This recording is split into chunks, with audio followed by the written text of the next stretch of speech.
اور حضرت عبداللہ بن بریدہ رضی اللہ تعالیٰ عنہ آپ فرماتے ہیں کہ ایک دن صبح کا وقت تھا اور آقا کریم نے حضرت بلال حبشی کو بلایا اور فرمایا بلال تم کون سا عمل کرتے ہو کہ تم جنت میں میرے آگے آگے چل رہے تھے؟ میں رات کو جنت گیا تھا، میں نے تمہارے قدموں کی آہٹ اپنے آگے آگے سنی، کون سا عمل کرتے ہو؟ حضرت بلال حبشی نے عرض کیا یا رسول اللہ جب میں اذان پڑھتا ہوں 2 رکعت نماز پڑھ لیتا ہوں، اور جب میرا وضو ٹوٹتا ہے تو فوراً وضو کر لیا کرتا ہوں۔ میرے حضور نے فرمایا اسی وجہ سے تم جنت میں میرے آگے آگے چل رہے تھے۔ حضرت انس فرماتے ہیں آقا کریم جب ہجرت فرما کے مدینہ منورہ تشریف لائے، حضرت انس بن مالک فرماتے ہیں اس وقت میری عمر 8 سال تھی، مجھے آقا کریم نے فرمایا اے بیٹے اگر تجھ سے ہو سکے تو ہر وقت باوضو رہا کر، کیونکہ اگر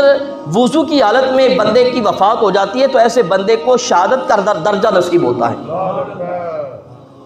جانا تو ہے کہ نہ ایک دن سب نے جانا ہے، لیکن کیا ہے حضور نے فرمایا اگر وضو کی حالت میں بندے کو موت آ جائے، بندے کی وفات ہو جائے تو بندے کو شہادت کا درجہ نصیب ہوتا ہے۔